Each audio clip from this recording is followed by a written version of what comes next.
Hello guys, കൊച്ചിയിലെ ചൂടിൽ നിന്ന് ഇടുക്കിയിലെ തണുപ്പിലേക്ക് ഒരു ഗിയർ മാറ്റാം.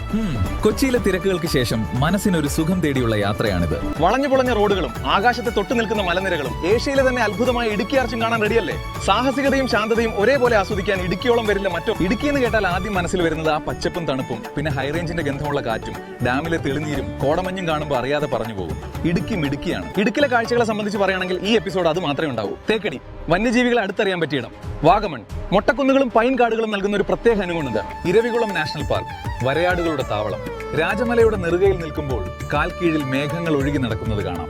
മാട്ടുപ്പെട്ടി ഡാം, ശാന്തമായി ഒഴുകുന്ന ജലപ്പരപ്പും അതിന് കാവൽ നിൽക്കുന്ന കുന്നുകളും. ബോട്ട് യാത്രയിലൂടെ പ്രകൃതിയുടെ നിശബ്ദത ആസ്വദിക്കാൻ പറ്റിയ ഒരിടം.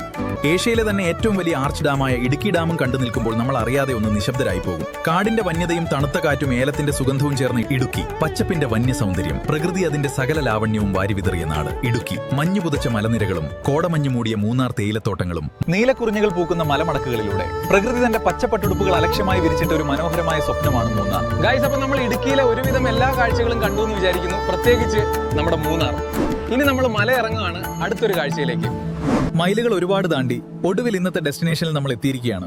തളർച്ചയുണ്ട്, പക്ഷേ മനസ്സ് നിറയെ സന്തോഷമാണ്. നാളത്തെ പുലർച്ചെ പുതിയൊരു ലൊക്കേഷനിലേക്ക് വണ്ടി നീങ്ങും. അടുത്ത ഭാഗം മിസ് ചെയ്യാതിരിക്കാൻ ഇപ്പൊ തന്നെ ഈ ചാനൽ ഒന്ന് സബ്സ്ക്രൈബ് ചെയ്ത് ആ ബെല്ലൈക്കൺ കൂടി അമർത്തുക. നിങ്ങളുടെ അഭിപ്രായങ്ങൾ താഴെ കമന്റ് ചെയ്യാൻ മറക്കരുത്.